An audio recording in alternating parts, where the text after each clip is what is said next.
वहीं सुजानगढ़ में ट्रक व्यवसायियों का डीटीओ ऑफिस के सामने धरना जारी रहा। धरना और चक्का जाम की वजह से डीटीओ ऑफिस से सड़क के दोनों तरफ वाहनों की लंबी कतारें लग गईं। चूरू सांसद राहुल कसवा और रतनगढ़ के विधायक पूसाराम गोदारा ने भी धरना स्थल पर पहुंचकर ट्रक, माइनिंग और क्रैशर व्यवसायियों को समर्थन देते हुए कहा कि सरकार जल्द से जल्द गाड़ियों की आरसी बहाल करे और गाड़ियों की ई रवाना भी माफ करे। सांसद राहुल कसवा ने कहा कि सरकार को भगवान सद्बुद्धि दे ताकि आंदोलन को खत्म किया जा सके। साथ ही उन्होंने भी कहा कि यदि राजस्थान की सरकार की जनता का ख्याल नहीं रखेगी तो सरकार को जाने में भी देरी नहीं लगेगी, इसलिए इस तुगलकी फरमान को तत्काल प्रभाव से वापस लिया जाए।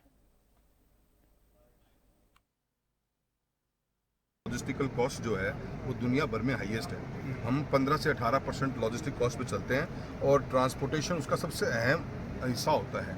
आज जितने भी विकसित राष्ट्र हुए हैं चाहे आज की तारीख में, उनका 7 से 8% लॉजिस्टिकल कॉस्ट चलता है। देश का सबसे बड़ा फर्ज हमारा यही है कि अगर हमें एक डेवलप्ड इकोनॉमी बनना है, विकसित राष्ट्र बनना है, तो हमारे को मैन्युफैक्चरिंग व्यापार को बढ़ाना पड़ेगा। व्यापार को बढ़ाने के लिए हमें ट्रांसपोर्ट सेक्टर को मजबूत करना पड़ेगा।